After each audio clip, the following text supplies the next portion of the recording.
primeiramente a Maria Madalena, da qual tinha expulsado 7 demônios. E partindo ela, anunciou àqueles que tinham estado com ele, os quais estavam tristes e chorando. E ouviu eles que viviam e que tinha sido visto por ela, não creram.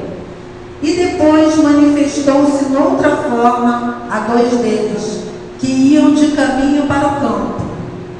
E indo estes, anunciaram-no aos outros, mas nem ainda estes creram. Finalmente apareceu aos 11, estando eles assentados juntamente, e lançou-lhe em rosto a sua incredulidade e dureza de coração, por não haverem crido nos que o tinha visto, já ressuscitado. E disse-lhes: ide por todo o mundo, pregai o Evangelho a toda criatura. Quem crer e for batizado será salvo, mas quem não crer será condenado.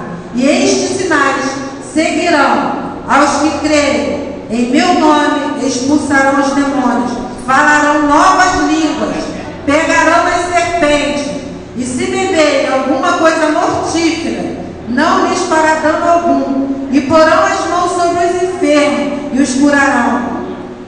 Ora, o Senhor, depois de lhes ter falado, foi recebido no céu e assentou-se à direita de Deus. Amém? Podemos assentar.